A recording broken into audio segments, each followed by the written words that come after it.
Ladies and gentlemen, aviation enthusiasts and curious minds alike, welcome to the thrilling mini-series that will take you soaring through the skies called What Makes This Plane Great? In this episode, we're going to be talking about the single-engine Italian fighter, the Macchi C.200 Saetta. So what makes this earlier Italian fighter great?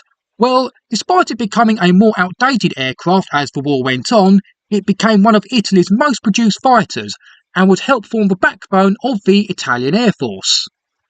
One great thing about the Macchi C.200 was that despite it not being the fastest fighter, it certainly made up for it by being a very manoeuvrable aircraft with great climbing abilities. Apart from tight turning, it could outclass a Gloucester Gladiator, and it could match other earlier fighter types like the Hawker Hurricane and Polikarpov I-16.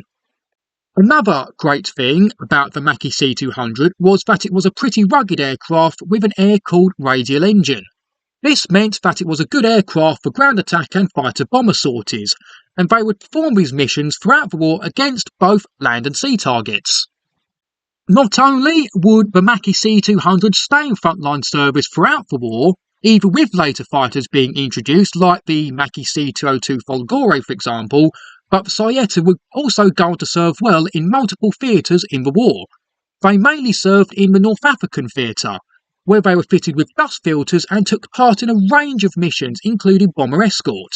And it was in the North African theatre that Macchi C.200s would be responsible for bombing and sinking a British destroyer. As well as destroying aircraft and ground targets in a brief campaign against Yugoslavia, these open cockpit aircraft would be used in the freezing cold Eastern Front against the Russians. They would take part in many different missions against both air and ground targets, and along with C.202 Folgores, they claimed nearly 90 aircraft destroyed in under 18 months. The last great thing I can think of to say about the Macchi C.200 Saetta was that they were still being used for a couple years after the war had finished as a trainer aircraft.